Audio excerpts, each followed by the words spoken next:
Okay, Sri குருப்யோ நமஹ. சிவாஷ்டோத்திரம் நம்ம மூணு பதமுறை பார்த்தோம். சிவாய நமஹ, மகேஸ்வராய நமஹ, சம்பவே நமஹ, பினாகினே நமஹ. பினாகங்கிறது பரமேஸ்வரன் கையில் உள்ள வில்லு. கண்ணோ மகர்ஷி பிரம்மாவை தபசு அனுஷ்டிக்கிற சமயத்தில் அவர் மேலே புற்று வந்து மூட அதுலேருந்து 3 முளைகள்னா பாம்பு வந்து முளைச்சி வந்தது. அந்த 3 முளையை 3 வில்லு ஆக்கினாராம் பிரம்மதேவன். அதில் 1 பினாகம் பரமேஸ்வரனுக்கு கொடுத்தார், 2வது சார்ங்கம் மகாவிஷ்ணுவுக்கு, 3வது காண்டீவம் அர்ஜுனனுக்கும் கொடுத்தார் அப்படின்னு நம்ம சொன்னோம். கேட்கறதா?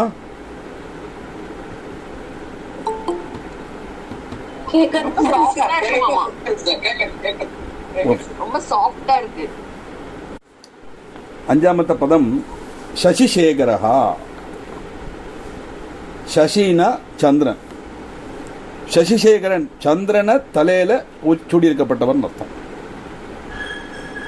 அதானது தக்ஷயாகத்தினுடைய அவசானத்தில் சதீதேவியோட தேகத்தியாகம் மனசிலாக்கி பரமேஸ்வரன் பயங்கரமாக கோபப்பட்டு வீரபத்ரனை சிருஷ்டிக்கிறார். யாக துவம்சத்துக்காக அனுப்ப யாகசாலத்தின வீரபத்ரன் அங்கே சந்நிகிதராக இருக்கப்பட்ட எல்லாவரையும் சிக்ஷிச்சான். நிரபராதி ஆனாலும் அங்கிருக்கிற சந்திரனுக்கும் சிக்ஷை லபிச்சது. சந்திரன் உடனே சாமகான ஆலாபனத்தினால பரமேஸ்வரனை சந்தோஷிப்பிக்க பரமேஸ்வரனும் சந்திரன் எடுத்து தன்னுடைய சிலோலங்காரமாய் சூட்டிச்சார். அதனால சந்திரசூடனான சிவனை ஞானஸ்வரூபன் அப்படின்னு சொல்லுவார். அதனாலே அப்படியாக்கும் பரமேஸ்வரனுக்கு சந்திரக்கலை அலங்காரமாக வந்தது அப்படிங்கிற கதை. தத்துவமாக பார்த்தா நமக்கு அதுவும் கூட தெரிஞ்சுக்கணுமே இல்லையா? கதை மட்டும் போராதே.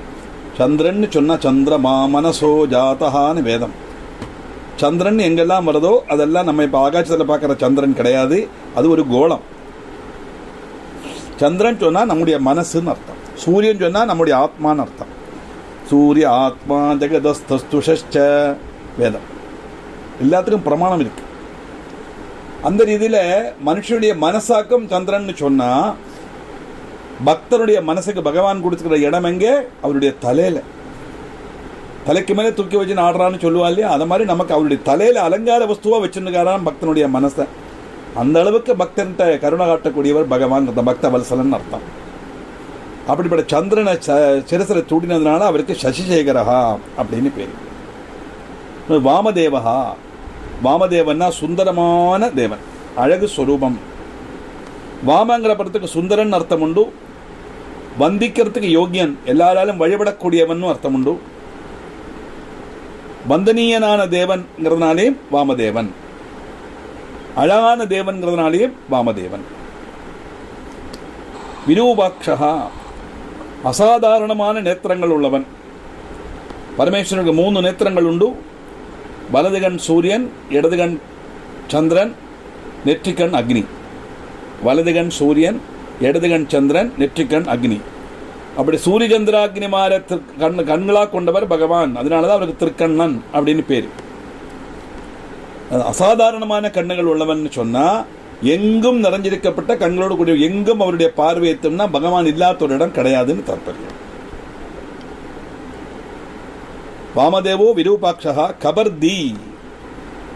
கபர்தம்னா ஜடை, கபர்தினா ஜடையை தரிச்சவன் அப்படின்னு அர்த்தம். பரமேஸ்வரனுடைய ஜடைக்கு பேரு கபர்தம். இந்த கபர்தங்கிற ஜடையை தரிச்சதுனால அவருக்கு கபர்தின்னு பேரு. அவருடைய சக்தி ஆனதுனால அம்பாளுக்கு கபர்தினி, கபர்தினி நமஹா லலிதா சஹஸ்ரநாமத்தில் வருது இல்லையா? இந்த மாதிரி அதைத்தான் நம்ம ரம்ய கபர்தினி நம்ம சொல்றோம். மகிஷாசுரன் சொல்லுவோம், ஐக்கி நினந்தி நினந்தி தமேதினி விஸ்வ வினோதினி விஷ்ணுனுதே சுரவர விந்திய சிரோமணி வாசினி விஷ்ணு விலாசினி ஜிஷ்ணுனுதே பகவதி ஹே சிதிகண்ட குடும்பினி ரம்ய கபர்தினி. ரம்ய கபர்தினி சொல்ல, ரம்ய கபர்தினி அப்படி சொல்லணும். ரம்ய கபர்தம், ரம்யம்னா அழகான கபர்தம், அழகான ஜடைய தரிச்சவள். அழகான ஜடைய தரிச்ச பகவானுடைய சக்தி அப்படின்னு எடுத்துக்கலாம் கபர்தினி. இப்ப கபர்தின்னு சொன்னா ஜட தரிச்சவன்.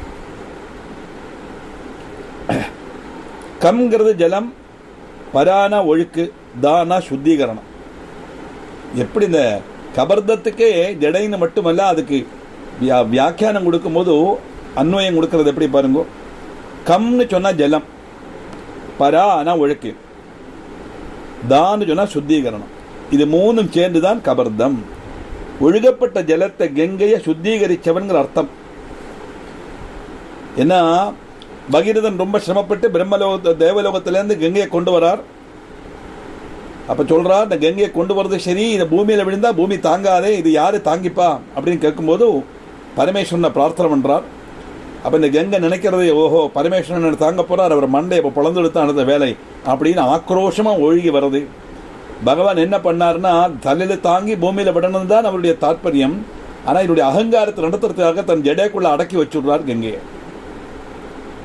உன்னை பகீரதன் போய் பிரார்த்தனை பண்ணுவேன், நான் ரொம்ப கஷ்டப்பட்டு பகீரத பிரயத்தனம் சொல்லுவா இல்லையா, தன்னுடைய பிதற்களை ரட்சப்படுத்துறதுக்காக சகரராஜாவுடைய புத்திரன்மார் எல்லாம் அப்படியே பாதாளத்தில் கிடக்கா, பஸ்மமாக கிடக்கா. அவளை உத்தரித்து பிதலோகத்துக்கு எத்திக்கணுமானா கங்கையை கொண்டு வரணும் அப்படிங்கிற காரணத்தினால பகீரதன் ரொம்ப சிரமப்பட்டு அந்த கங்கையை கொண்டு வந்தார். அது பரமேஸ்வரோட தலையில் அது அடங்கிடுச்சு. உன்னை பகவான் பார்த்தார், நீ சொல்கிறது சரிதான், நீ கஷ்டப்பட்டு கொண்டு வந்தாய், அந்த கங்கையை நான் விடுறேன், ஆனால் நான் அதே மாதிரி விட்டால் பூமி தாங்காது, அவள் அவ்வளோ ஆக்ரோஷத்தோடு ஒழுகப்பட்டவள், அதனால சரி விடுறேன்னு சொல்லிட்டு ஒரே ஒரு ஜடையிலேருந்து ஒரு முடியை மட்டும் கிள்ளி எடுத்தாராம். அந்த ஒரு முடி வழி கிள்ளி வந்த கங்கையாக இப்போ இந்த அளவுக்கு ஒழுகிறது. அப்போ ஒரிஜினல் கங்கை பூமியில் வந்தாலோ பூமியே முங்கிடும் தாற்பயம். அதனால ஆகாஷ கங்கை ஆத்தியமா பதிச்ச சிவனுடைய சிரஸ்ல அப்படி ஒழுகப்பட்ட ஜலத்தை கங்கையை சுத்திகரிச்சவனுங்கிற அர்த்தத்திலையும் கபர்தி. கா ஜலம், பரானா ஒழுக்கு, தானா சுத்திகரிக்கிறது. இவ்வளவு அர்த்தம் இந்த கபர்திங்கிற பேருக்கு. நீலலோகிதா, நீலையும் சொகப்பும் நிறமுள்ளவன். பண்டு சிவன் தன்னுடைய புத்திரனா ஜனிக்கணும்னு பிரம்மா ஒரு யஜ்ஞம் அனுஷ்டிச்சாராம். அவருடைய நெற்றிலேருந்து ஒரு வியர்ப்பு துள்ளி யாகாக்னில பதிக்க அதுலேருந்து சிவன் ஆத்தியம் சொகப்பு நிறத்தில் பிரதிஷ்டப்பட்டார்.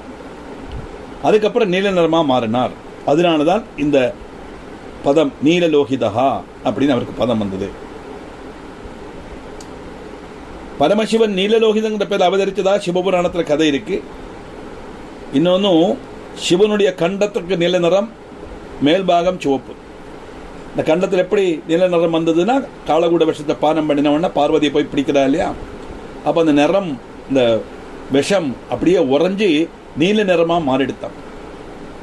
அது நீலம் மறந்தா அவருக்கு நீலகண்டன் பேர். ஆனால் விஷத்தை ஏன் பார்வதி போய் பிடிச்சா அப்படின்னு கேட்டால், நான் முதல்ல இந்த அர்த்தநாரீஸ்வரர் கான்செப்ட் வந்தவுடனே சொன்னேன்.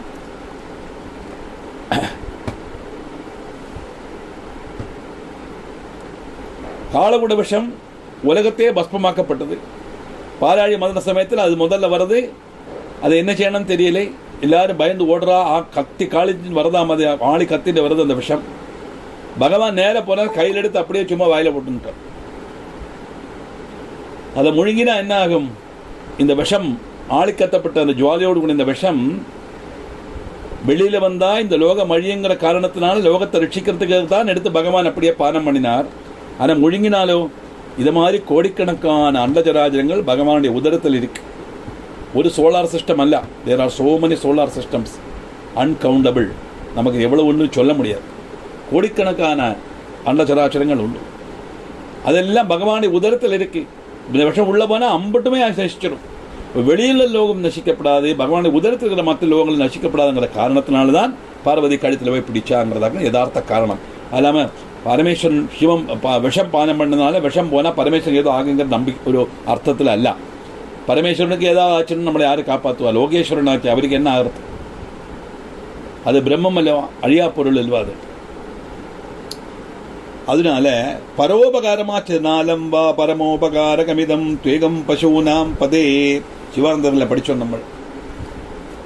அப்படி பரோபகாரமாக செய்த காரணத்தினால அந்த விஷம் கூட பரமேஸ்வரனுக்கு பூஷணமாக அலங்காரமாக மாறித்து.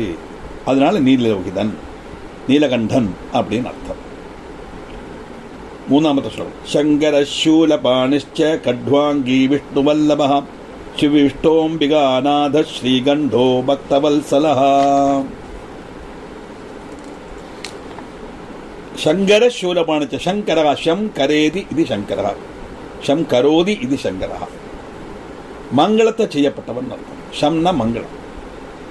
சூலபாணிகி, கையில திரிசூலம் தரிச்சவர். இந்த கதை பத்மபுராணத்தில் யக்ஞஸ்வரூபியான மகாவிஷ்ணு திரிசூலம் மனசு கொண்டு நிர்மிச்சு அது சத்துவரஜஸ்தமோ குணங்களையும் அக்னி, காலம், லோகங்கிற மூணையும் சூச்சிப்பிக்கிறதுன்னு சொல்லப்பட்டது. அந்த சூலத்தை தான் மகாவிஷ்ணு சிருஷ்டிச்சு விஷ்ணுவுக்கு கொடுத்தார் அப்படின்னு வருது. சிவபுராணம் எடுத்தா சிவபக்தனில் ஏற்றவும் முன்பந்தில் நிற்கப்பட்டவர் நம்பர் 1 யாருன்னா மகாவிஷ்ணு. அவர் டெய்லி பரமேஸ்வரனுக்கு தாமரைப்பூ வச்சு அர்ச்சனை பண்ணிட்டே இருப்பாராம். ஒரு நாளைக்கு இவருடைய பக்தியை பரீட்சிக்கிறதுக்காக பகவான் என்ன பண்ணுறாருன்னா விஷ்ணுவுக்கு தெரியாமல் ஒரு தாமரைப்பூவை ஒழிச்சு வச்சுடுறார். இப்படி 1000 பதம் சொல்லியாச்சு, 999 பதம் ஆயாச்சு. 1000 பதம் சொல்லி பார்க்கலாம், தாமரைப்பூவை காணலை. தாமரைப்பூ 1000 உண்டாயிருந்ததே, ஒரு எண்ணம் எங்கே போச்சுன்னு யோசிச்சு பார்க்கலாம். சரி இருக்கட்டும், இப்போ 1000 பதம் சொன்னால் தானே அர்ச்சனை முடியும், என்ன பண்ணுறது, தாமரை இல்லையே அப்படின்னா யோசிச்சு பார்த்தார எல்லாரும் என்ன தாமரை கண்ணான்னு தானே சொல்கிறான். தாமரை மாதிரி கண்ணுள்ளவன் அல்லவா, அதனால என்னுடைய கண்ணையே அர்ப்பிக்கிறேன்னு சொல்லி தன் தாமரை போல தன் கண்ணை எடுத்து அர்ப்பிக்க தயாரானாராம் மகாவிஷ்ணு. உடனே பரமேஸ்வரன் தடுத்து நிறுத்தி அவரை மேலே சந்தோஷித்து உன்னுடைய பக்தி உண்மையான பக்தி அப்படின்னு சொல்லி தன்னுடைய சூலத்திலேருந்து சக்கராயுதத்தை சிருஷ்டித்து மகாவிஷ்ணுவை கொடுத்தார் அப்படின்னு சிவபுராணம். ஆனால் விஷ்ணு புராணத்தில் என்ன சொல்றதுன்னா அவருடைய மகாவிஷ்ணு தான் இந்த திரிசூலத்தை சிருஷ்டித்து பகவானை கொடுத்தார் அப்படின்னு வரும். அப்போ இதில் என்ன தெரிஞ்சுக்கணும், சிவன் வேற விஷ்ணு வேற கிடையாது என்ன அர்த்தம். அவளே 2 பேரும் ஒருத்தருக்கு ஒருத்தர் எங்களுடைய சக்தியில் ஆயுதத்தை வச்சுக்கோன்னு கொடுத்து ஃப்ரெண்ட்ஷிப்பாக மெயின்டைன் பண்ணிட்டு இருக்கான். அவருடைய பேரை சொன்ன பக்தனமாக அசட்டுத்தனமாக இங்கே ஆடி போட்டுருக்கு. இதுதான் குவைட் ஐரணி. என்ன பண்ணுறது சொல்லுங்க. பிரம்மந்தான் சத்தியங்கிற உணர்வு உண்டாலும் அங்கே ஏது சிவன் ஏது விஷ்ணு. விஷ்ணு சிவன்லாம் 25ஆம் தத்துவம் தானே. நம்ம 26ஆம் பிரம்மத்தை மனசிலாக்கினா 25 எண்ணத்துக்கு இல்லையா.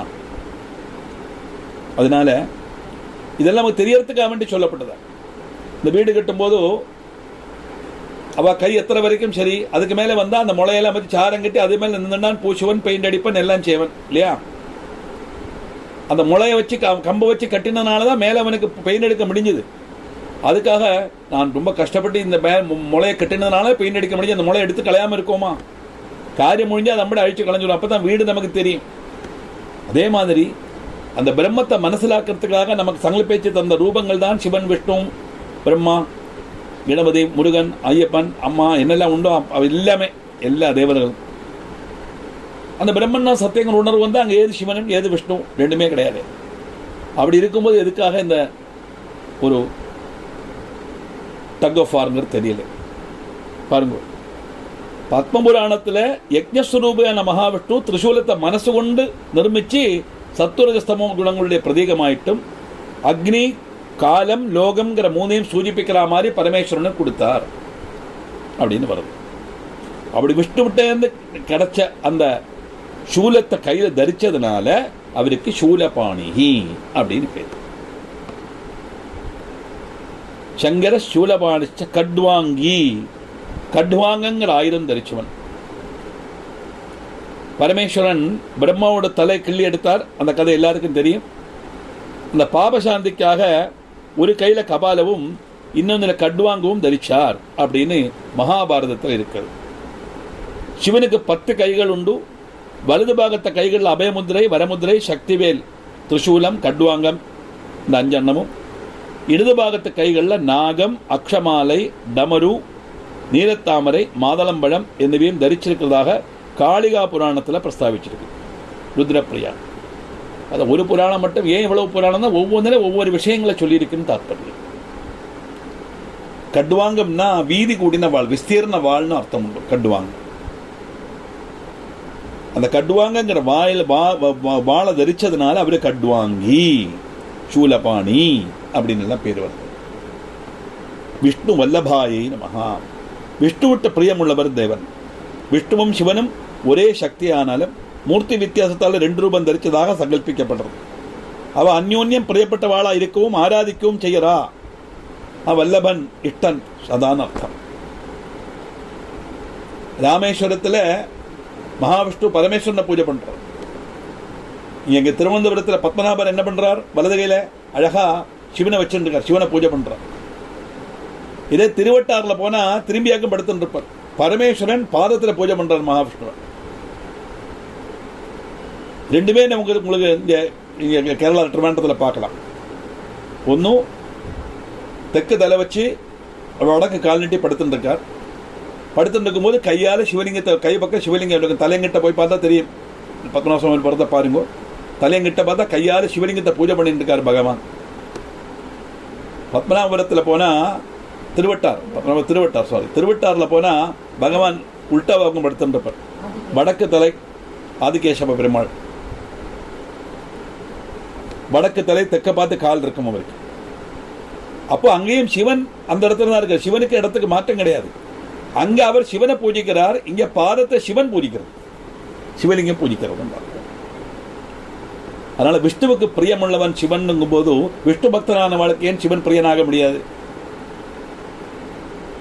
அசட்டுத்தனமான ஒரு விஷயம் வைஷ்ணவாளுக்குள்ள இருக்கு.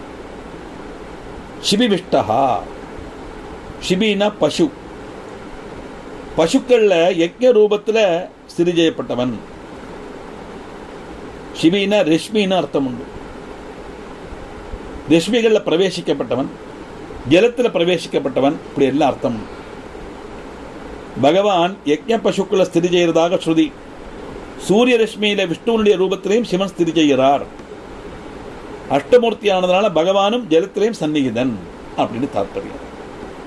இப்படி ஜலத்தில் இருக்க அஷ்டமூர்த்திகள் ஜலத்தில் இருக்கப்பட்டவனும் சிவன், விஷ்ணுவனுடைய ரூபத்திலும் சிவன் ஸ்திதி செய்கிற சூரிய ரஷ்மியில, யஜ்ஞ பசுக்கள்ல பகவான் ஸ்திதி செய்கிற காரணத்தினால அவருக்கு சிபி விஷ்டஹா அப்படின்னு பேர். அம்பிகாநாதஹா, அம்பிகானா பார்வதி, பார்வதியுடைய நாதன். நாதன்னா பர்த்தா, கணவன் அர்த்தம். அம்பிகான்னு சொன்னா உமா, கார்த்தியாயினி, கௌரி, மிருடானி, சண்டிகாம்பிகா, இப்படி எல்லாம் நிறைய அர்த்தம் இருக்கு. அம்பிகைனா ஜெகதம்பிகையான சாட்சாத் பராசக்தி தான். இப்ப சக்தியோட பர்த்தாவா இருக்கப்பட்டவள் சிவன் சொன்னா அந்த பிரம்மம் ஒண்ணுதான் உண்டு. அந்த பிரம்மம் சிருஷ்டி பண்ணும்போது பிரம்மாவோட ரூபத்தை தெரிக்கிறது, ஸ்ருதி பண்ணும்போது விஷ்ணு ரூபத்தை தெரிக்கிறது, சம்ஹார சமயத்தில் சிவனுடைய ரூபத்தை தெரிக்கிறது. அந்த சமயத்தில் சிவனுடைய சக்தியா இருக்கப்பட்டவள் அம்பிகை அர்த்தம். இப்போ அம்பிகாங்கிற வாக்குக்கு பிரம்மம்னு அர்த்தம் உண்டு, பரமேஸ்வர பத்னின்னு அர்த்தம் உண்டு. ஸ்ரீகண்டகா, ஸ்ரீன விஷம், ஸ்ரீன ஐஸ்வர்யம் நம்ம நினைச்சிட்டு இருக்கோம், ஸ்ரீன விஷம்னு அர்த்தம் உண்டு. அதான் ஸ்ரீ மாத்திரே நமகான்னு வருது இல்லையா, அங்கேயும் ஸ்ரீங்கிற வாக்குக்கு விஷம்னு அர்த்தம். எது விஷம்?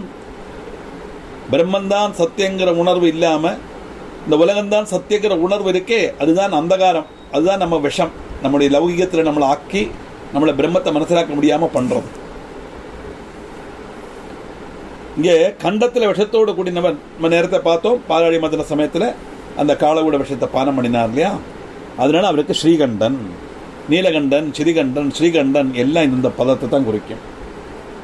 அமிர்தலப்திக்கா பார்க்கலுக்கு அடைஞ்சவன் ஆத்மாவில் பிடிச்ச காலகுல விஷம் லோகரட்சிக்காக சிவன் பானம் செய்தார். பகவானுடைய கழுத்தில் தடஞ்சு நின்று அந்த பாகம் நீல நிறமாச்சு. ஸ்ரீங்கிற பதத்துக்கு நானார்த்தமாலையில விஷயம்னு அர்த்தம், விஷம்னு அர்த்தம் உண்டு.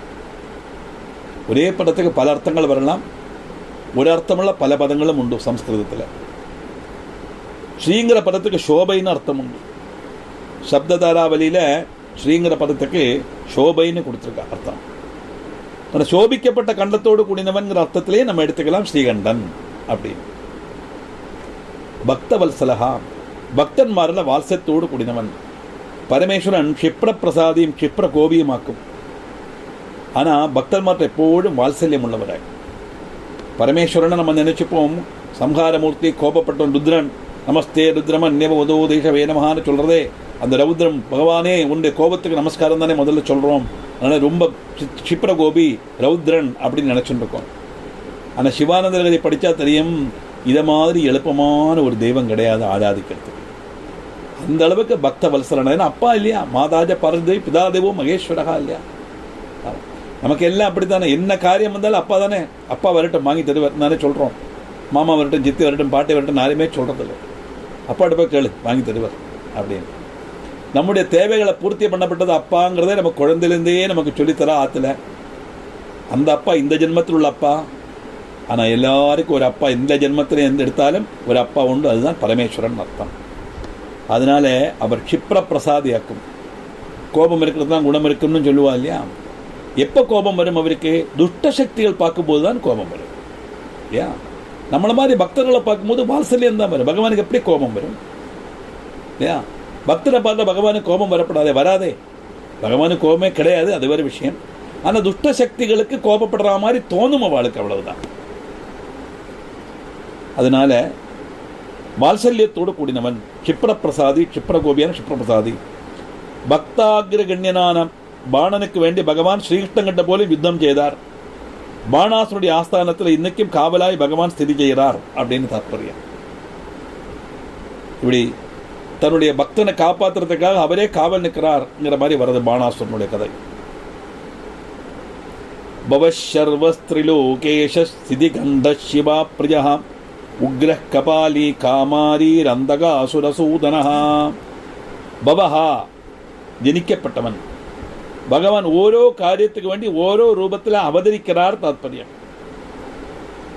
சிவபுராணத்தில் பகவான் 100 அவதாரம் எடுத்ததாக சொல்ற, 100 ரூபத்தில் அவர் அவதரிச்சாராம் பகவான். ஆனா பாஷை சொல்லும் போது பவம்னா ஜனிக்கிறதுன்னு சொல்லுவா.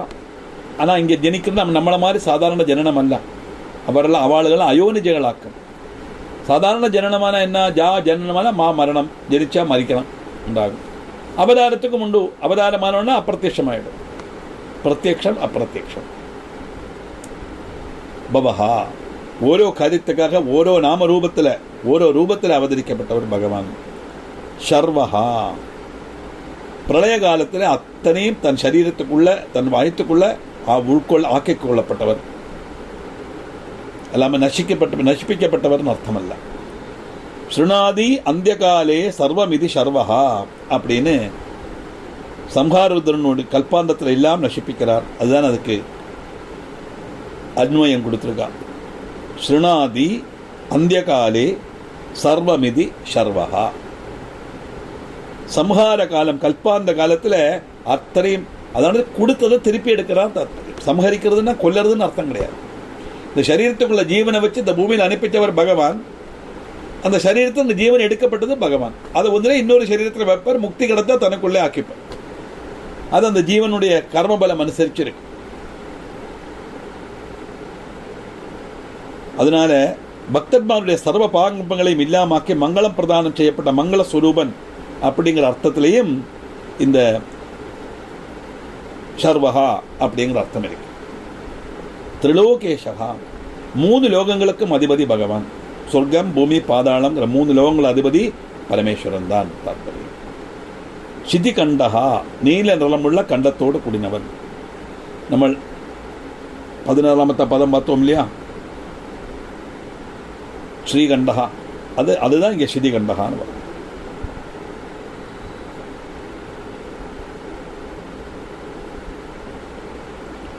இதுல ருத்ரப்பிரியால ஹரிவம்சத்தில் வேற மாதிரி கதையை சொல்றான். ஒரு கல்பத்தில் இந்திரனுடைய வஜ்ராயுத பிரகரத்தினால சிவனுடைய கண்டத்தில் ரத்தம் கட்டினதுதான், அதனால நீலரமாச்சின்னு ஒரு கதை. இது புதுசாக இருக்கு, நான் இப்போ தான் கேட்குறேன். இப்படி புராணத்துக்கு புராணம் ஒரு வித்தியாசங்கள் இருக்குத்தான் சேருது. ஹிந்து மதத்தில் ஒன்றும் பண்ண முடியாது. நமக்கு தெரிஞ்சதெல்லாம் காலகுட விஷம்தான் பகவானுடைய கழுத்தில் நீல நிறமாக இருக்குங்கிறது தான் நம்ம அப்படியே எடுத்துப்போம். அதை சிவா பிரியா, சிவான்னு சொன்னால் பரமேஸ்வரன், சிவான்னு சொன்னால் பார்வதி.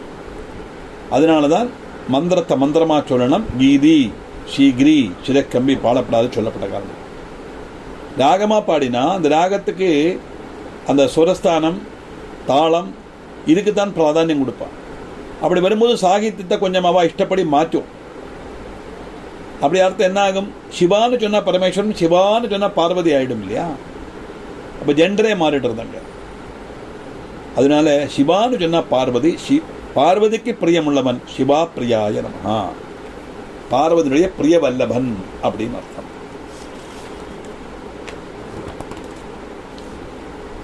உக்ரஹா பயங்கரன். பார்வதி கடின தபஸ் பண்ணித்தான் பரமேஸ்வரன் அடையிறா. தாக்ஷாயணி அந்தர்தானமானவன்னு அடுத்த புனர்ஜென்மம் எடுக்கிறா ஹிமவானுடைய புத்திரியாக. ஏன்னா ஒரு துஷ்டனால தக்ஷனை ஒரு துஷ்டனா கணக்காக்குறான். எப்போ இருக்க பரமேஸ்வரனை அவமானிக்கிறதுக்காக யாகம் பண்ணினாரோ அந்த காரணத்தினால இந்த சிவனிந்தை செய்த காரணத்தினால இவன் பாபி, மகா பாபி, இந்த பாபி இந்த சரீரம் எனக்கு தேவையில்லை, நான் பரமேஸ்வரனுடைய பட்ட மகிழ்ச்சியாக இருக்கிறதுக்கு எனக்கு யோகியதை கிடையாது இந்த சரீரத்தில், அப்படி சொல்லித்தான் தன்னை அப்படியே யாகாக்னியில் தன்னை ஹோமிச்சுக்கிறா தேவி. அதுக்கப்புறம் அடுத்த ஜென்மம் எடுக்கிறா, பரவராஜபுத்திர பார்வதி ஆயிட்டு கடின தபஸ் பண்ணி பரமேஸ்வரன் அடையிறான். அதனால அந்த சிவனுக்கு பிரியமானவள் அர்த்தம். உக்ரஹா, பகவான் துஷ்டன்மாரில் பயங்கரன்.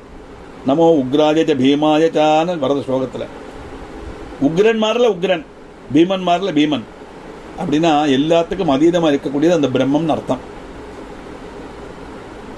உக்ரஹா கபாலி, கபாலம் தரிச்சவர்.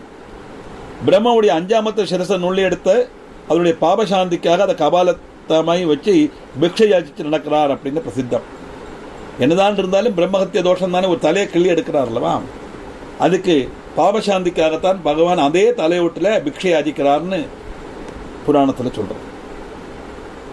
தலையோடுகள் கொண்டுள்ள மாலை தரிச்சு நடக்கிறதுனாலேயும் நடக்குவன் அப்படின்னு தக்ஷன் சொல்றதுனாட்டு பாகவதத்தில் உண்டு. அதனாலேயும் கபாலிங்கிற நாமம் வரலாம். தன்னுடைய யாகத்தை நசிப்பிக்கிறது வீரபத்ரன் அனுப்பின காரணத்தினால தக்ஷன் சாபம் கொடுக்கிறார்.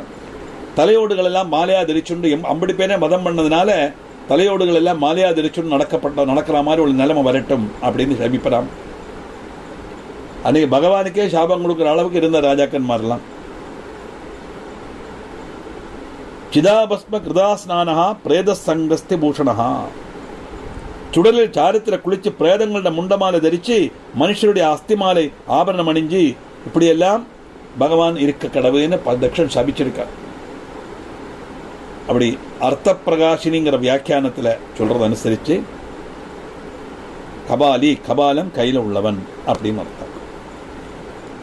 காமாரியே மகா, காமாரி ந அரின சத்ரு, காமனுடைய சத்ரு, காமதேவனுடைய சத்ரு.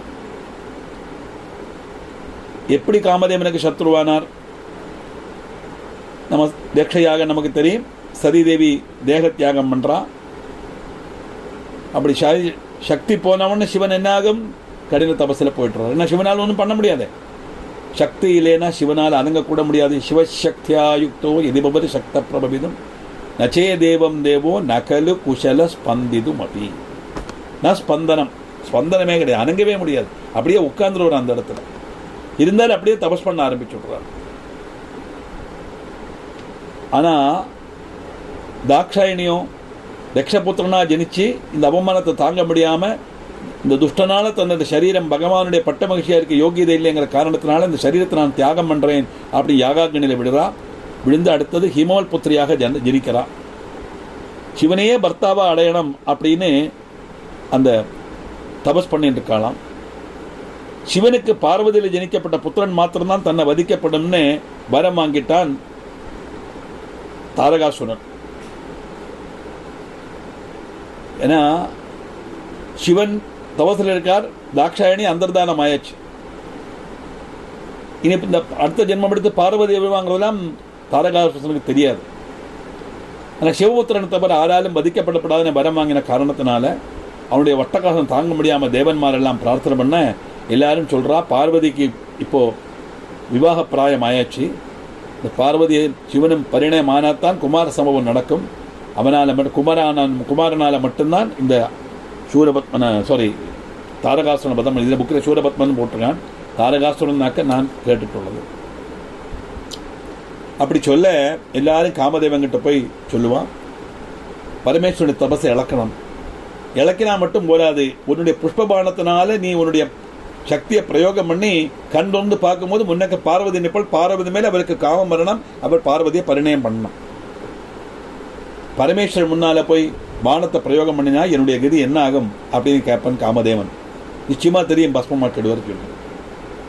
ஆனா தேவகாரியர்த்தம் பண்ணித்தான் ஆகணும், இல்லையானா சூரபத்மனால நம்மளாம் அழிஞ்சு போயிடுவோம் அப்படி தேவன்மார் சொல்ல, தேவகாரியர்த்தம் நிர்பந்தத்துக்காக காமதேவன் தன்னுடைய புஷ்பபானத்தினால பரமேஸ்வரனுடைய தபஸை இழக்க, தபஸை விக்கினப்பட்ட பரமேஸ்வரன் அப்படியே கண்ணை திறந்து பார்க்கிறார், கோபம் வருது, நெற்றிக்கண்ணிலேருந்து அக்னி அப்படியே பிரவகிக்கிறது. அது காமதேவன் தான் சொல்லி தனக்கு முன்னா இருக்கிற காமதேவனை எரிச்சுடுறார். எரிக்கப்பட்ட சரீரத்தோட காமதேவன் நேர ஓடி போய் விழுந்தது அம்பாளுடைய நாபிங்கிற சுழியில. அதான் கங்கா நதியோட சுழி தான் அம்பாளுடைய நாபி. அப்படி காமதேவனுக்கு அடைக்கலம் கொடுத்தவள் தேவி. அதனாலதான் ஹரணேத்ராக் சந்தப்த காமசஞ்சீவன் ஔஷத்தியே நமஹா அப்படின்னு நம்ம லலிதா சஹஸ்ரநாமத்தில் அம்பாளை வர்ணிக்கிறோம். இப்படி பரமேஸ்வரனால் எரிக்கப்பட்ட காமதேவனுக்கு சஞ்சீவன் ஔஷதியா இருந்தவள் தேவி அப்படின்னு தாற்பயம். உடனே எல்லா தேவர்களும் போய் சொல்லுவா, இப்படி தேவகாரியார்த்தம் ஒரு நல்ல காரியத்துக்குத்தான் காமதேவன் வந்தானே வழிய அல்லாம உங்க தபசை இழக்கணுங்கிறது நோக்கம் கிடையாது. அவனை மீண்டும் ஜெனிப்பிக்கணும். ஏன்னா காமதேவன் இல்லைன்னா உலகத்துல சிருஷ்டி நடக்காது, ரீப்ரொடக்ஷன் நடக்காது. காம மரணமே. ஒரு ஸ்திரீக்கும் புருஷனுக்கு காமம் வந்தா தானே ஸ்ரீ புருஷ சம்யோகத்துல தானே வம்சாபிவிருத்தி உண்டாகும். உடனே பகவான் சொல்லுவார், எரிச்சது தான், இனி அவனுக்கு சரீரத்தை கொடுக்க முடியாது, ஆனா அவனுடைய செயல்பாடு பூமியில் இருக்கும் அப்படின்னு அனுகிரகம் பண்றான். அப்படி சரீரம் இல்லாத காமதேவனுடைய செயல்பாடாக இன்னைக்கு பூமியில் இருக்கு. அது என்ன பாடுபடுத்துறது நமக்கு தெரியும். உடனே ரதி தேவி காமதேவனுடைய மனைவி போய் சொல்றா, எல்லாம் சரிதான், செயல்பாடு இருக்குன்னு மட்டும் சொன்னா போருமா, எனக்கு ஆள் இல்லாம ஆயிடுத்து, என்னுடைய கணவன் எனக்கு கிடைக்கணும். அப்படிங்கும் போதும் எரிச்சுட்டேன்மா, இது ஒன்றும் பண்ண முடியாது, ஆனா உன்னுடைய கண்ணுக்கு மட்டும் அவன் தெரியவன் அப்படி சொன்னதுனாலதான் சௌந்தரகர லதிடயன லேகேன வபுஷா அப்படின்னு வரும். லதியுடைய கண்ணுக்கு மட்டும் தெரியற மாதிரி உள்ள வபுஷ சரீரத்தோடு கூடினவன் காமதேவன் அர்த்தம். அப்படி குவிதனான சிவன் தன்னுடைய நேத்ராக்னியினால காமதேவனை எகிப்பிச்சான். இதுதான் காமதகன கதை. அந்த காரணத்தினால சிவனுக்கு காமாரி அப்படின்னு காமதேவனுடைய சத்ருங்கிற அர்த்தத்துல காமாரிங்கிற பேரு வந்தது. அந்தகாசுர சூதனாய நமஹா. அந்தகாசுரன் நிகிரகிச்சவன் பரமேஸ்வரன். எல்லாத்துக்கும் ஒரு கதை இருக்கு. ஒரு நாளைக்கு பார்வதியும் பரமேஸ்வரனும் குழந்தை மாதிரி விளையாடுவான். ஆமா, அப்படி இருக்கணும். ஆமா, விளையாட்டுலாம் சொல்லணும், நல்ல ஒரு ஜாலியா இருக்கணும், அப்படிதான் இருக்கணும் லைஃப். இதெல்லாம் புராணத்துல தெரிஞ்சுக்கணும். நம்ம பரமேஸ்வரன் அப்படியே உட்கார்ந்து இருந்தார். பார்வதி பின்னாடி வந்து ஒரு கண்ணை பொத்திடுறான். பார்வதிக்கு தெரியாததல்ல, கதைக்காக சொல்லப்பட்ட விஷயம். விளையாட்டாக பரமேஸ்வரனுடைய கண்ணை பொத்தின லோகம் பூரா இருண்டுடுத்து. ஏன்னா பகவான் கண்ணை திறந்துட்டு இருந்தா தான் லோகம் நிலநிற்கும். கண்ணை மூடினா லோகம் அஸ்தமிச்சிடும். அதனாலதான் உண்மேஷ நிமிஷோத்பன்ன விபன்ன புவனாவள்ளி நமஹா லலிதா சஹஸ்ரநாமத்தை அர்ச்சனை பண்றோம் இல்லையா. அங்கே தேவியை சொல்றோம், இங்க பரமேஸ்வரம். தாத்பரியம் பிரம்மம்னு அர்த்தம். அவ்வளவுதான். அந்த இருட்டில இருந்து அந்தகாசுரன் அப்படின்னு ஒரு அசுரன் வந்தான். பார்வதி அவனை குழந்தைய மாதிரி சிநேகிச்சு வளர்த்தினான். ஆனா அவனும் அசுர சுபாவம் பூண்டு லோகபீட நடத்த தொடங்கினான். கடைசியில வந்து அம்மையினோட பார்க்காம தேவியை கூட துரோகிக்க தொடங்கினான். பார்த்தார் பகவான், வேற வழி இல்லை, இந்த அந்தகாசுரனை இல்லாம ஆக்கணுமானா அவனை வதம் பண்ணலைன்னா அவன் லோகத்தையே நசிப்பிச்சிருவான்ங்கிற காரணத்தினால தன்னுடைய சூலத்தினால குத்தி திருஷ்டி கொண்டு தபிப்பிச்சார். அதுக்கப்புறம் என்னதான் இருந்தாலும் பார்வதி ஒரு புத்திரனை போல சிநேகிச்சா, அதனால அவன் மேல தய தோன்னி பூதகணங்கள் ஒருவனாக அவர் அந்த அந்தகாசுரனுக்கு ஸ்தானம் கொடுத்தார் அப்படின்னு வாமன புராணத்தில் உள்ள கதை. நம்ம அஷ்டோத்திரம் படிக்கும் போது எவ்வளவு புராணம் அதில் வருது பாருங்க. வாமன புராணத்தில் அப்படி ஒரு கதை இருக்கு. அப்படி அந்தகாசுரனை நிகிரகிச்சவன் அப்படின்னு அர்த்தம். இந்த பதத்துக்கு ஆத்மீகமான அர்த்தம் நம்ம எடுத்துட்டோமே. ஆனால் அந்தகாரம்னா என்னது? இருட்டு. இருட்டுன்னா என்னது? அஜ்ஞானம். அஜ்ஞானம்னா என்னது? ஞானம் இல்லாத அவஸ்தை. ஞானம்னா என்னது? பிரம்மன் தான் சத்தியங்கிற உணர்வு ஞானம். அவ்வளவுதான். எங்க போனாலும் சுத்திய பத்தி நம்ம அங்கதான் வந்து நிற்கணும். நான் அது ஒண்ணுதான் சத்தியம். That is centre point. ஆத்மீகத்தினுடைய நாடியே அதுதான். பிரம்மன் தான் சத்தியங்கிற உணர்வு. அதை தவிர இந்த உலகத்தில் இருக்கிற அத்தனையுமே மித்தியை இருக்கிற மாதிரி தோணும், ஆனா ஒரு நாளைக்கு இல்லாம ஆயிடும். ஏன்னா இதெல்லாம் டெம்பரரி நேச்சர். எந்த வஸ்து எடுத்து பாருங்க, நம்ம அனுபவிக்கிட்ட எந்த வஸ்துவும் நமக்கு சாஸ்வதம் அல்லவே. எப்ப போறதுனே சொல்ல முடியாது. அத்தனை ഇന്നലെയോളം എന്തെന്നറിഞ്ഞില്ല, ഇനി നാളെയും എന്തെന്നറിയില്ല, ഇന്നിക്കണ്ട തടിക്ക് വിനാശവും ഇന്ന നേരമെന്ന് ഏതും അറിഞ്ഞില്ല പൊന്നാനം சொன்னார். யாருக்கு சொல்ல முடியும்? எங்க பக்கத்தில் ஒரு மரணம் நடந்தது. காலம்பரை எழுந்திருந்து எல்லாம் டிஃபன்லாம் பண்ணிட்டார். மாமி மேலே துணி ஒன்றத்தை போயிடுக்கா. அவரும் கூட வரட்டுமா கட்ட வேண்டாம், இங்கே இருங்கோ சொல்லிட்டு மாமி துணி எடுத்துட்டு கீழே வரும்போது இங்கே பிராணம் போயிடுச்சு. ஏறி போனதா கீழே வந்து பாருங்க, பேசிண்டே நடந்துட்டே இருந்து பிராணம் போயிருக்குன்னா புண்ணிய ஆத்மா. அதான் சொல்ல முடியும். அனாயாச மரணங்கிறது நமக்கு கிடைக்கப்பட்ட ஏற்றவும் வலிய அனுகிரகமாக்கும். அது அனாயாச மரணம் அப்படின்னு அது கிடைக்கணுமா என்ன செய்யணும்னா டெய்லி பிரார்த்தனை பண்ணும்போது அதைத்தான் சொல்லணும். அதுக்காக நான் செத்து போனது பிரார்த்தனை பண்ணணுங்கிற அர்த்தம் அல்ல. ஒரு ஏஜ் ஆயிடுச்சுன்னா நிச்சயமா போக தெரியுமே, ஜா ஜனனம் மா மரணம், அதுதான் ஜென்மம். எதெல்லாம் ஜெனிச்சதோ அதெல்லாம் மரணப்பட்டு தான் ஆகணும். யாருக்கும் மரணத்திலேருந்து தப்ப முடியாது. அது மட்டுமல்ல, எது உண்டோ இல்லையோ நம்ம வாழ்க்கையில் ஒன்று நிச்சயம், மரணம் ஒரு நாளைக்கு உண்டுங்கிற சந்தேகமே வேண்டாம். யாரும் பயப்பட வேண்டாம். மத்தியானம் தூங்கப்பட்ட சமயத்தில் கிளாஸில் உட்காந்து வச்சு இப்படின்னா சார் பயமுறுத்துறாரே நினச்சிக்காதுங்கோ. நம்ம we should prepare ourselves, சொல்லணும். மைண்டை நம்ம மோல்டு பண்ணிக்கணும். அதுக்கு தான் இந்த கிரந்தங்கள்லாம் படிக்கிறோம். ஜா ஜனனத்தை மா மரணத்தை குறிக்க. அப்படி வரும்போது என்னென்னா 2 விஷயம் நம்ம ஓர்மிச்சுக்கணும். அனாயாச மரணம் வேணும். பகவானே, அந்த மரண சமயத்தில் உன்னை பற்றி நினைக்க முடியும், இப்போவே உன்னை பற்றி நினைச்சுட்டே இருக்கேன்னு எப்போவுமே அவரை பற்றியே நினைச்சுட்டு இருந்தோமானால் மரண சமயத்தில் அவருடைய நினைப்பு இருக்கும். நிச்சயமாக ஒரு நல்ல ஜென்மம் நமக்கு அடுத்தது கிடைக்கும். அர்த்தம். மோட்சத்துக்கு எலிஜிபிலிட்டானா மோட்சம் கிடைக்கும். 2 ஆப்ஷன் தான் உண்டு. ஒன்றிலே மோட்சம், இல்லையானா மறுஜென்மம். நிச்சயமாக ஏதாவது ஒன்று கிடைக்கும். அதனால அந்த பிரம்மன் தான் சத்தியங்கிற உணர்வு நம்ம மனசில் இல்லாமைக்கு லோகம்தான் சத்தியங்கள் இருக்கே, அதுதான் அந்தகாரம், அதுதான் அஜ்ஞானம். அந்த அந்தகாரத்தை நீக்கப்பட்ட அப்படிப்பட்ட அந்தகாரங்கிற அசுரனை இல்லாமக்கக்கூடியவர் பகவான். அதனால அந்தகாசுர சூதனாய நமஹ, அந்தகாசுரனை நிகிரகிச்சவர் அப்படின்னு அர்த்தம்.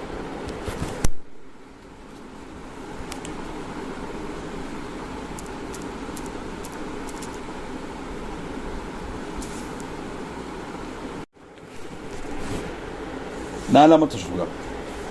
கங்காதரோ லலாடாக்ஷः காலகாலः கிருபாநிதிः பீமः பரசுகஸ்தश्च மிருகபாணிர்ஜடாதரः. நம்ம இதுவரைக்கும் பார்த்து 26 பதம் பார்த்துட்டோம். சிவாய நம, மகேஸ்வராய நம, சம்பவே நம, பினாகிரே நம, சசிசேகராய நம, வாமதேவான, விரூபக்ராய நம, இப்படியெல்லாம் கோவில் எழுதி வச்சிருக்கால. இதை நம்ம சொல்லிகிட்டே வருவோமே. ஒவ்வொரு பதத்தினுடைய மீனிங் பார்த்தலாம் எவ்வளவு டீப்பாக இருக்குன்னு. இவ்வளவு விஷயங்கள் உள்ள பதமாக்கும் அது. இந்த பதத்தை சொல்லித்தான் பார்வதி அர்த்தநாரீஸ்வரங்கிற கான்செப்டை அம்பாளுக்கு கிடச்சின்னு தற்பது. அவ்வளவு பவர்ஃபுல்லான ஒரு மந்திரமாக்கும் இந்த சிவாஷ்டோத்திரம். பாருங்க, கங்காதரஹா, கங்கையை தரிச்சவர். நேரத்தை நான் சொல்லியாச்சு, ரெப்படேஷன் வேண்டாம். பாகீரதன் கங்கையை கொண்டு வந்து அந்த கங்கையை சிரசில் தாங்கினார். அதனால கங்கையினுடைய பிரபாகம் அந்த ரெகுலேட் பண்ணி ஒரு முடியை கிள்ளி அந்த ஜட வழி வெளியில் வந்துதான். அப்பவும் அதுக்கு அகங்காரம் தீரலை. அந்த கங்கை என்ன பண்ணிட்டு அகஸ்திய ஆசிரமம் முன்னுடைய ஆசிரமத்தை பூரா முக்கிடுத்து. அகஸ்திய முனி பார்த்தாரு, என்னது பரமேஸ்வரன் ஒரு இடையிலேருந்து எடுத்தது எப்படி ஆக்குமானா, இவளை இப்படி விட்டா சரியாகாது அப்படின்னு அப்படியே கையால் அப்படி எடுத்தார். ராஜவனம் பண்ணி குடிச்சுட்டார் அம்புட கங்கையை. எப்படி இருக்கு பாருங்க. ஆகாஷ கங்கை பரமேஸ்வரனுடைய தலையில விழலையானா பூமியில விழுந்தா பூமியும் அவ்வளவுதான் இதாயிடும். அதனால அவருடைய தலையில அடுக்கி வச்சுட்டு ஒரு ஜடையில ஒரு முடியத்தான் பிழுதார். அது வழி வந்த கங்கை அகஸ்திய முனியனுடைய ஆசிரமத்தை பூரா முக்கி எடுத்தான். அப்படியே பானம் பண்ணிட்டான். பகீரதன் பார்த்தா என்ன கஷ்டமா போச்சு, எவ்வளவோ வருஷம் தபஸ் பண்ணி பிரம்மாட்ட சொல்லி ஆகாஷ கங்கைக்கு கொண்டு வந்தார். சரி நான் விடுறேன், யாரு தாங்கிப்பாருன்னு பரமேஸ்வரன் தாங்கிப்பார் சொன்னாரு. சந்தோஷப்பட்டு அங்கே வந்தது. பரமேஸ்வரோட தலையில வந்தவொடனே அகங்காரி சொல்லிட்டு அவர் தலையில பிடிச்சு கட்டி போட்டுடுறார். அப்புறம் பரமேஸ்வரன் முன்னாடி ஒரு முடியை எடுத்து வெளியில கொண்டு வந்தார். இங்க வந்தா அது அகஸ்தியரோட வயத்துக்குள்ள போயிடுத்து. எப்படி இந்த கங்கையை கொண்டு வர்றது? பிரார்த்தனை பண்றார், மகாமுனே என்ன அனுகிரகம் பண்ணம், என்னுடைய முன்னோர்களுடைய சொர்க்க பிராப்திக்காக நான் இந்த கஷ்டப்பட்டேன் அப்படின்னு. சரின்னு அப்படி ஒரு காரியம் பண்றா, இப்படி விட்டா சரியாகாதம்மா, நான் அவளை விடுறேன்னு சொல்லிட்டு தன் வலது காத வழியா வெளியில விட்டாங்க. ஆகாசங்களை பரமேஸ்வரனுடைய தலையில பதிக்க அதிலிருந்து ஒரு நுள்ளு ஒரு முடி எழுத அந்த முடி பிழிதெடுத்த அந்த கேப் வழி வெளியில வந்த கங்கை அகஸ்திய மகளுடைய வயத்துல போய் அவருடைய காது வழி வந்தது. சரி, அகஸ்திய மகள ஜென்னு மகர்ஷி, அகஸ்தியர்ல சாரி ஜென்னு மகர்ஷி. ஆமாம், அதனால அவருக்கு ஜானவின்னு பேர் வந்தது. கங்கைக்கு ஒரு பேர் ஜானவின்னு பேர் வந்து. அகஸ்தியர் இல்ல, ஜென்னு மகர்ஷி. இப்படி ஆகாச கங்கை ஜடாமகுடத்தில் பதிச்சது. அகங்காரம் உள்ளதுனால உதிச்ச கங்கை சிவனையும் கூட ஒழுக்கி கொண்டு பாதாளத்துக்கு போகலாம் நினைச்சது மனசுல. இதை மனசிலாக்கின கங்கை அந்த ஜடைக்குள்ள வளர காலம் அவர் தடச்சு நிறுத்தினார். இப்படி பகீரதனால சந்தோஷிக்கப்பட்ட கங்கையை பகவான் கங்கையை வெளியில விட, அப்படி பகவான் கொஞ்ச காலம் கங்கையை ஜடையில் தரிச்சதுனால அவரு கங்காதரன் அப்படின்னு பேர் உண்டாச்சு. இன்னைக்கும் அந்த ஒரு முடியில் உள்ளதான் வெளியில் வந்திருக்கு, பாக்கிய கங்கை பரமேஸ்வர தலையில தான் இருக்குங்கிறதான் தாத்பரியம். அப்படி கங்கையை சிரசனை தரிச்சவன் அனுத்தினால கங்காதரன். லலாடாட்சா, லலாடம்னா நெற்றி, அக்ஷம்னா கண்ணு. லலாடாட்சம்னா நெற்றியில கண்ணுள்ளவன், நெற்றி கண் உள்ளவன் தாத்பரியம். பரமேஸ்வருடைய மூணாமத்த கண்ணு நெற்றிக்கண். இது அக்னி ஸ்வரூபம், ஞான சக்தியை சூச்சிப்பிக்கிறது, சம்ஹாரகாரமாக இருக்கக்கூடியது அக்னி. எதை சம்ஹரிக்கிறது அப்படின்னா அஜானத்தை நீக்கி ஞானத்தை கொடுக்கப்பட்டதுன்னு தாத்பரியம். காலகாலகா, காலன்னா யமன், காலகாலன் யமனுக்கே யமன். அது எப்படி அவருக்கு அந்த பேர் வந்தது? மார்க்கண்டே புராணத்தில் உள்ள கதை. மார்க்கண்டேயன் ரட்சிக்கிறதுக்காக பகவான் பரமேஸ்வரன் அந்தகனை சம்ஹரிச்சதாய கதை. பிரம்ம புராணம் 94ஆம் அத்தியாயத்தில் வேறொரு கதை இருக்கு. கௌதம மகர்ஷியோட ஆத்மமித்திரவும் சிவபக்தனுமானவன் ஸ்வேதன். அவரோட மகர்ஷி சிரேஷ்டன். கௌதம நதி தீரத்தில் தாமசிச்சுட்டு இருந்தார். அவருடைய ஆயுசு அவசானிச்ச உடனே யமதூதன்மாரெல்லாம் வந்து அவருடைய ஆத்மாவை எடுத்துன்னு போறதுக்காக வரான். ஆனா ஸ்வேதனுடைய கிரகத்துக்குள்ள கிடக்க கூட வாழால முடியல. சித்திரகன்கிற யமதூதன் யமங்கிட்ட போய் சொல்றார், இன்னைக்கு டைரி போஸ்டிங் அனுசரிச்சு அந்த ஸ்வேதனைத்தான் நம்ம உயிரெடுக்கணும். ஆனால் அவனோட வீட்டுக்குள்ள கேர முடிய மாட்டேங்கிறது எங்களுக்கு. அவனுடைய ஆயுசு அவசானிச்சப்போ யமதூதன்மார் வந்தாலும் அவளுக்கு ஸ்வேதன கிரகத்தில் கிடக்கக்கூட முடியலையே அப்படிங்கிற வந்த உடனே யமன் நேரிட்டு அங்கே வந்தார் அந்த ஜீவன் எடுக்கிறதுக்கு. உடனே சிவன் பிரத்யட்சப்பட்டு யமனமாயிட்டு யுத்தம் செய்து தன்னுடைய திரிசூலத்தினால யமனை வதிச்சார். அப்படி யமனுக்கே யமனா மாறினவன் பரமேஸ்வரன். அதனால காலகாலன் அப்படின்னு வருது. மார்க்கண்டே புராணம் அனுசரித்து பரமேஸ்வரனுடைய சிவலிங்கம் ஆதாரம் பண்ணியிருக்கார். அந்த 16ஆமத்த வயசு கம்ப்ளீட் ஆகிற 16ஆமத்த வயசு தொடங்குற அன்னைக்கு இவன் அப்படியே 16 வயசு கம்ப்ளீட் ஆகிற அன்னைக்கு தன்னுடைய சிவலிங்கத்தை கட்டிப்பிடிச்சுக்கிறார். அப்போ யமதூதா வந்து பார்க்கலாம், அவளால் கிட்ட வர முடியலை. யமனே நேரிட்டு வரார். காலபாஷத்தை வீசும்போது மார்க்கண்டேயனோட கழுத்தில் வீசின காலபாஷம் சிவலிங்கத்துக்கும் கூட சேர்ந்து விழுந்துருத்தான். அப்ப சிவனுக்கே காலபாஷத்தை வீழ்த்தினவன லிங்கத்திலேருந்து ஆவிர்பவிக்கிறார். தன் வலது காலால் சவிட்டி எட்டி உதைக்கிறார் யமதர்மனை. யமதர்மன் மார்பு பிளர்ந்து கீழே விடுவார்.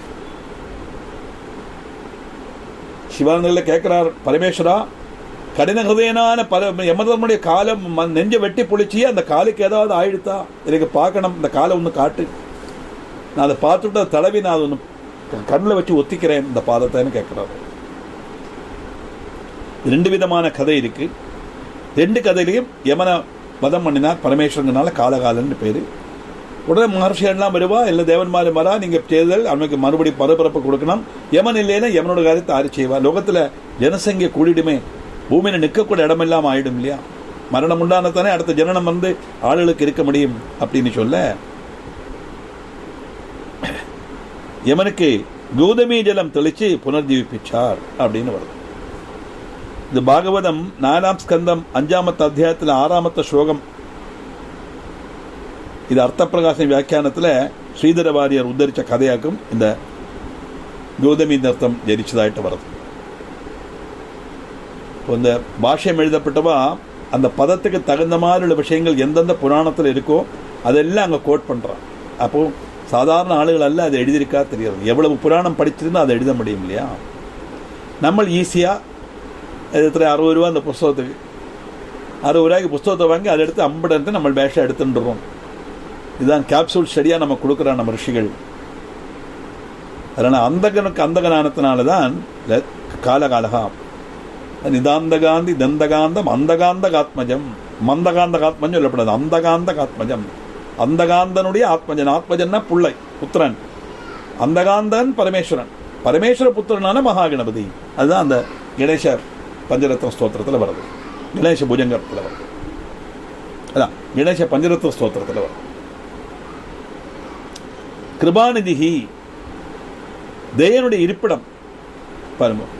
பரமேஸ்வரன் கோபிஷ்டன், ருத்ரன், ரௌத்ரன், கோபம் சம்ஹரிக்கிறார் எல்லாம் சொன்னா என்ன அர்த்தம்?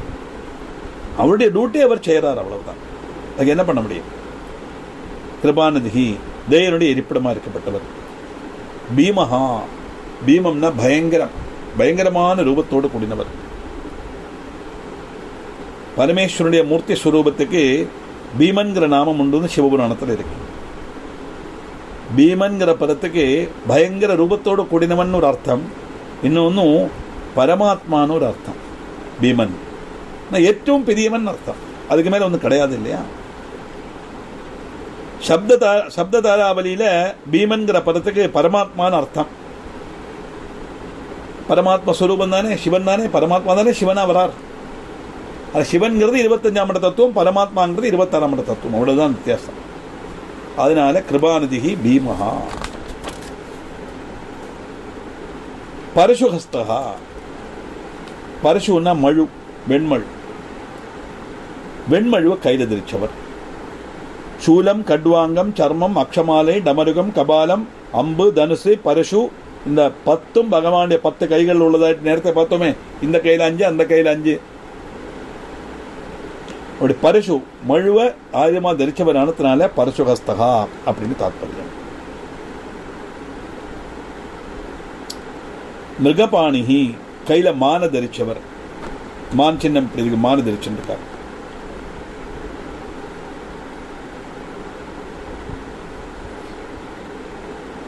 மிருகம்னா மான்.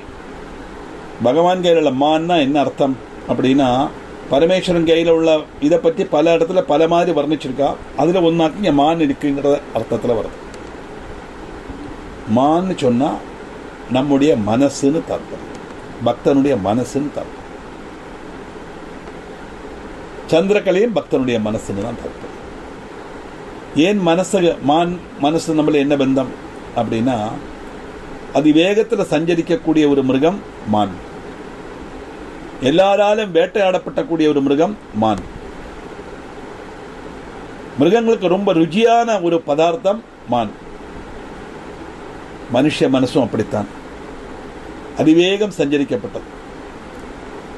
ஜம்போ ஜெட் எல்லாம் பிச்சை வாங்கணும், அதை விட ஃபாஸ்டா போயிடும் இல்லையா? எவ்வளவு ஃபாஸ்டா இருந்தாலும் 17 மணிக்கூர் கழிஞ்சு தானே அமெரிக்காவுக்கு போக முடியும். அதனால் 17 செகண்ட் கூட வேண்டாமே, நம்ம அமெரிக்காவுக்கு போயிட்டு வந்துடுறோமே. மானசிகமா இல்லையா? நாங்கள் இருக்கும்போது எப்படி இருந்தேன், அமெரிக்காவிலேருந்து வந்தவளுக்கெல்லாம் தெரியும்.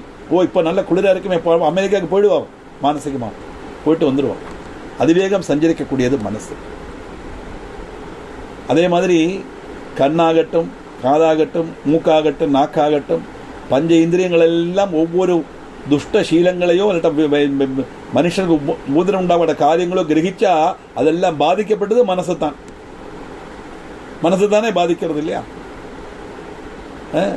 நல்ல தோஷை உண்டாக்குற மனம் வந்தா இந்த தோஷத்தை தான் தேவையிலே தோணுறதே, மனசுக்கு தோணுறது இல்லையா? இதெல்லாம் மனசு தான் காரணம். அது மாதிரி எல்லா மிருகங்களாலும் ஆக்கிரமிக்கப்பட்டது அந்த மிருகம் மான். அதே மாதிரி எல்லா இந்திரியங்களாலேயும் பாதிக்கப்பட்டது மனசுன்னு தாத்பரியம். அதனால அந்த மிருகத்தை கையில் வச்சுருக்காருன்னு சொன்னால், நம்முடைய மனசை தன் வசப்படுத்தி அடக்கி அதை பக்குவப்படுத்தி சிதோலங்காரமாக தலையில் வச்சுட்டு அவர் ஆபரணமாக வச்சுருக்கார் தாத்பரியம். மிருகபாணிகி ஜடாதரஹா, ஜட தரிச்சவர். பகவான் ஜடாரூபத்தில் சமஸ்த சாகரங்களையும் குலப்பர்வதங்களையும் தரிச்சிருக்கிறதாக வராக புராணத்தில் சொல்றது. ஜடாதரஹா, ஜடைய தரிச்சவன் அர்த்தம். 5வது ஸ்லோகம். கைலாசவாசி கவஜி கடோரஸ்திரபுராந்தக ரிஷாங்கோ விஷபாரூடோ பஸ்மோ தூளித விக்கிரஹ. கைலாசவாசி, கைலாச பர்வதத்தில் வசிக்கப்பட்டவர். ஹிமாலய பர்வதத்தினுடைய சிகரமாக்கும் கைலாசம், சிவனுடைய வாசஸ்தானம் அங்கேயாக்கும் பிரசித்தம். கைலம்னா லீலை, விலாசம் அர்த்தம் உண்டு. அப்படி கைலம் லீலை விலாசம் கைலாசம். அந்த பதத்துக்கு கேலி சமூகத்தால் ஸ்திதி செய்யப்பட்டதுன்னு அர்த்தம். ஸ்படிகமகமானது அப்படிங்கிறதும் சப்ததாராவளியில் அர்த்தம் உண்டு.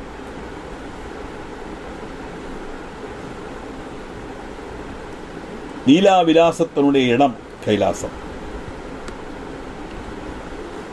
கவச்சி, கவஜம் தரிச்சவர்.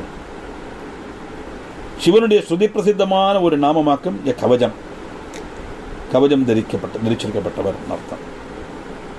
கடோரஹா, கடோரன்னா குரூரன் அர்த்தம் உண்டு, பூர்ணன் அர்த்தம் உண்டு.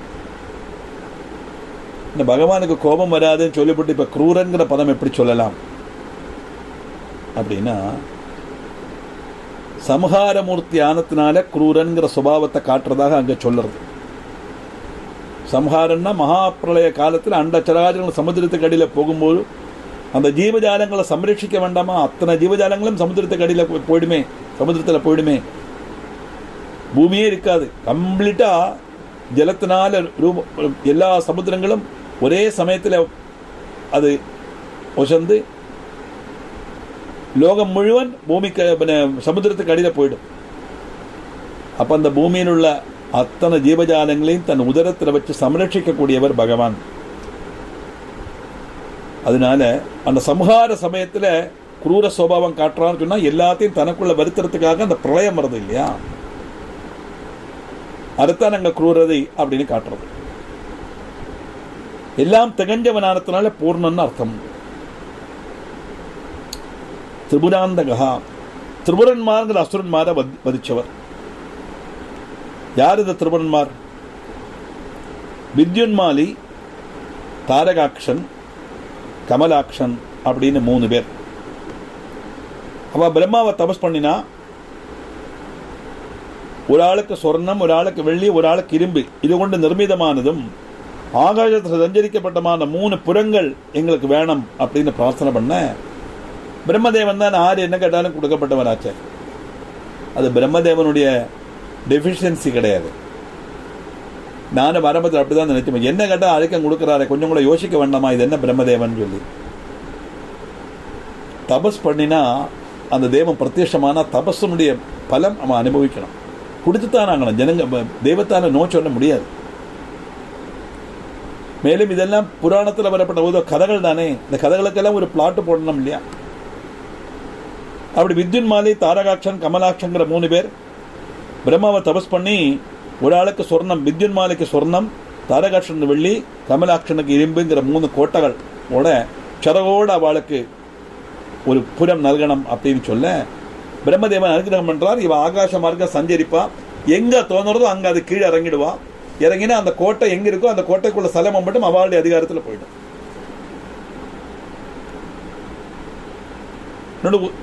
சொல்லிருக்கா, நாங்க 3 பேரும் எப்போ ஒருமிச்சு வரோமோ அந்த அவசரத்தில் மாத்திரம்தான் எங்களை வரம் பண்ண முடியும்.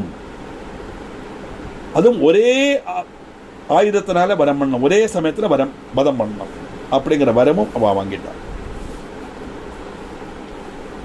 இப்படி வரம் கிடைச்ச உடனே ஓரோ புறத்திலையா பிரவேசித்து லோகத்தை முழுவன் பீடிப்பிக்க தொடங்க, கடைசியில் ரிஷிகள்லாம் பார்த்தா நிம்மதியாக நமக்கு ஒரு யாகம் பண்ண முடியலை, தபஸ் பண்ண முடியலை, எப்போ இவன் மாதிரி வந்து இறங்குவா தெரியாது, வந்தா அசுரன் இல்லவா, நான் சத்கரங்கள் பண்ண விட மாட்டானே, நான் தான் பிரிச்சு நினைக்கப்பட்ட வேண்டிய அசுரன். எல்லாரும் பிரார்த்தனை பண்ணுவா, பரமேஸ்வரன் கிட்ட போய் சொல்லுவா. பரமேஸ்வரன் சொல்லுவார், இப்படி பிரம்மா வரம் கொடுத்துட்டாரே, இவ 3 பேரும் ஒரே சமயத்தில் வரணும், ஒரு ஆயுதத்தினாலே தானே இவளை வதம் பண்ண முடியும் அப்படிங்கிறதுனால வந்த உடனே நேர பார்த்தார் பரமேஸ்வரன், இவாளோட யுத்தத்துக்கு தயாராகிறார். எப்படி?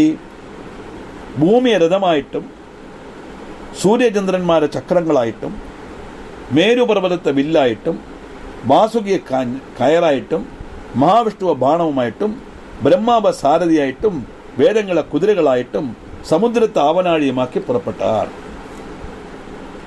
இப்போ முப்புறத்தை எரிக்கிறதுக்கு பரமேஸ்வரனுடைய தயாரெடுப்பு பாருங்க. பூமிதான் ரதம், சூரிய சந்திரன்மார் சக்கரங்கள், மேரு பர்வதம் வில்லு, வாசுகி ஞான், மகாவிஷ்ணு பானம், பிரம்மா சாரதி, വേദങ്ങൾ 4 വേദങ്ങളുണ്ട്, 4 കുതിരകൾ. സമുദ്രത്തെ ആവനാഴിയാക്കി. ஏன்னா எடுக்கடுக்க வந்துட்டே இருக்குமே, சமுத்திரத்தை வറ്റാத்ததுல சமுத்திரம். இப்படி யுத்தத்தில் நிகிரகிச்சார். அதனால்தான் பகவானுக்கு திரிபுராந்தகன் அப்படின்னு பேர் வந்தது. 3 பேரையும் ஒரே சமயத்தில் வதம் பண்றதுக்கு மகாவிஷ்ணு தான் பானமா மாறுறாராம் பரமேஸ்வரனுக்கு.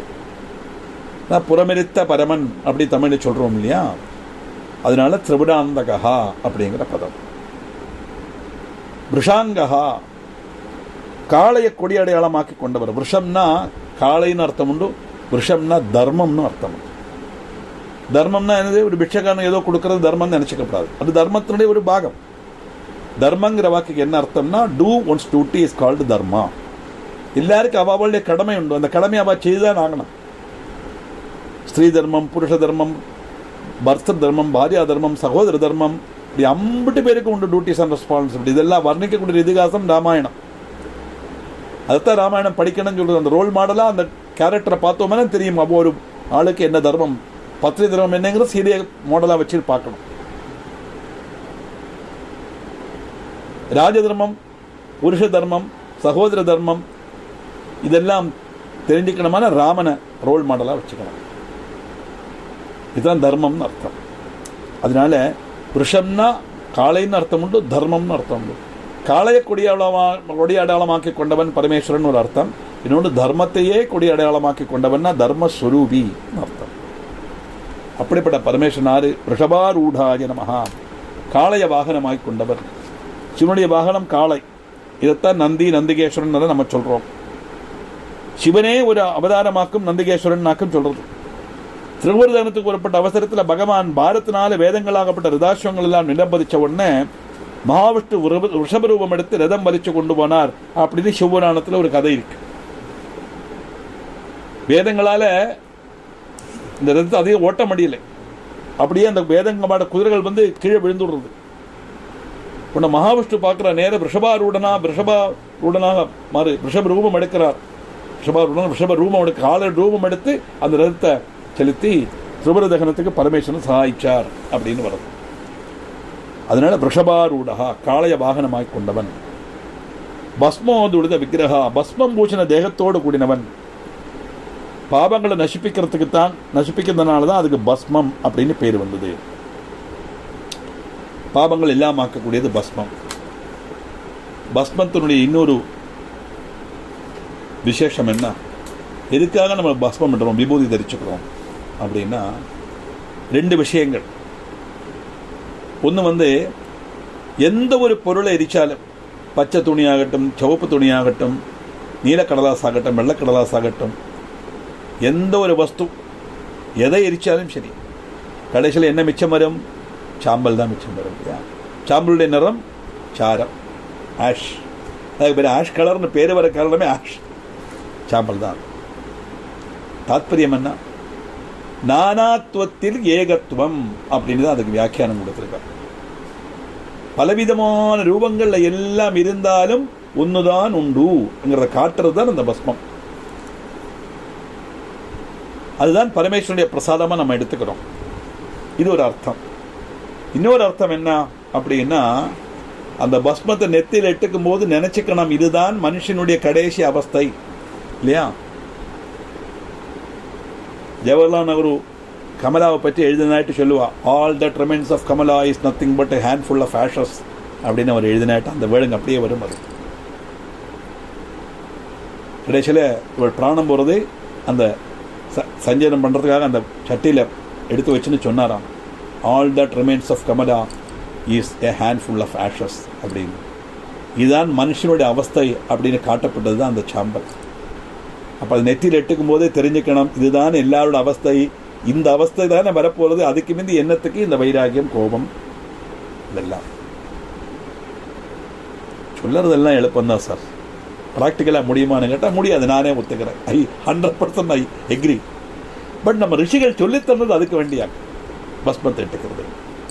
இன்னொன்னும் சயின்டிஃபிக்காக பார்த்தா இந்த பஸ்மத்துக்கு இந்த நீரை வலிச்செடுக்கிற சக்தி உண்டு. விபூதி இட்டுக்கும் போது கூட நல்லா குழைச்சுட்டு என்ன பண்ணுவான்னா, அந்த மூர்தாவில் வச்சுப்பா அப்படி 3 பிராവശ്யம் வச்சுக்கணும். ஏன்னா இது வழிதான் இந்த ஜலம் உள்ள இறங்குறது. தாசநாதி இப்படி தடவுவோம் இல்லையா, அந்த இடம் மூர்தாவில் வச்சுக்கணும். அதுக்கப்புறம் தான் எல்லா ஜாயிண்ட்லையும் எட்டுக்கணும். இதெல்லாம் நம்ம சரீரத்தை புஷ்டிப்படுத்தி நமக்கு கவசமாக கொடுக்கக்கூடியதாக்கி இந்த பஸ்மம் தாற்பயம். நம்ம சும்மா எடுத்து வாக்கில் அப்படி இப்படிலாம் தேய்ச்சிக்கப்படாது. விபூதி எட்டுக்கிறதுல ஒரு கணக்கு உண்டு, ஒரு இடம் உண்டு. மூர்தாவில் எட்டுக்கணும், நெத்தியில் எப்படி எட்டுக்கணும், அப்புறம் தான் இந்த கையில் எப்படி எட்டுக்கணும், இந்த முட்டில் எப்படி எட்டுக்கணும், இங்கே மணிபந்தத்தில் எப்படி எட்டுக்கணும், 2 செஸ்ட்டில் எட்டுக்கணும், பயத்தில் எட்டுக்கணும், பின்னாடி எட்டுக்கணும், இங்கே எட்டுக்கணும், காலோடு 2 முட்டிலையும் எட்டுக்கணும். முட்டுனா பாதம், அந்த நெறியானே சொல்லுவாள், அந்த கொலுசு போடப்பட்ட 2 ஒரு ஆக்சில் மாதிரி வச்சுருப்பாள், 2 உண்டை இருக்க, நெட்டு போட்டு முறிக்கிற மாதிரி இருக்கே, பாதமும் காது இந்த மாதிரி. அதுதான் இப்படித்தான் பஸ்மம் தரிக்கணும். அதனால தான் பஸ்மத்தை பூரா சரீரத்தில் பூசின்றவர் பகவான்னு சொன்னால் இதைத்தான் காட்டுறது தாத்பரியம். எல்லா பாவங்களையும் இல்லாமக்கக்கூடியது பஸ்மம். அந்த பஸ்மத்தை பூசினா அந்த பாவங்கள்லாம் இல்லாமல் ஆகும்னு சொன்னால், பாவங்களை அனுபவிக்கிற சக்தியை கொடுத்து இந்த பாவங்களை அனுபவிச்சு வச்சு நம்மளை புண்ணியாத்மாவாக மாற்றி நமக்கு மோட்சத்தை கொடுக்கக்கூடியவர் பரமேஸ்வரன் அர்த்தம். அதனால் இந்த பஸ்மங்கிறது எல்லாத்திலையும் அவசானம் இதுதான் அப்படி நம்ம சூச்சிப்பிக்கிறதும், 2வது நானாத்துவத்தில் ஏகத்துவங்கிற தத்துவத்தை கொடுக்கப்பட்டதும் பஸ்மம்னு அர்த்தம். அப்படிப்பட்ட பஸ்மத்தை சரீரத்தில் பூசி இந்த விக்கிரகமாக இருக்கக்கூடிய ஒரு பரமேஸ்வரங்கிற காரணத்தினால தான் பஸ்மோதுளித விக்கிரகாய நமஹா அப்படிங்கிற பதத்தை அங்கே போட்டான். 5 ஸ்லோகமாயிருக்கு, பாக்கி உள்ளது நமக்கு என்ன பார்க்கலாம். நான் சிவசகஸ்திரம் சிவசகஸ்திரநாமம் நான் கொஞ்சம் டீப்பாக சொல்லுவேன். நிறைய விஷயங்கள் அதில் வரும். சும்மா அர்த்தம் மட்டும் தெரிஞ்சால் விஷபாருடன் காளைய வாகனமாய் கொண்டவன், பஸ்மம் பூசியவன், இப்படி மட்டும் சொன்னால் அதோட தாற்பயம் என்ன இருக்குன்னு சொல்லுங்க. இவ்வளோ விஷயங்கள் அதில் உண்டு, தெரிஞ்சுக்கணும் இல்லையா. பஸ்மம்னா என்னது? அப்போ இனி இப்போ நாளைக்கு நீங்கள் கோவில் இப்போ பஸ்மத்தை எடுத்துட்டுனா இதெல்லாம் உங்களுக்கு ஓரமாக வரும், சந்தேகமே கிடையாது. நிலாமோ நிறைய சொன்னார், ஓரமாக இருக்க மாட்டேங்கிறது எல்லாம் அந்தந்த சமயம் வரும்போது கரெக்டாக ஓரமாக வரும். எப்போ இதை ശ്രദ്ധിച്ച് கேட்டிருந்தா மனசு இதில் கேட்கணும்.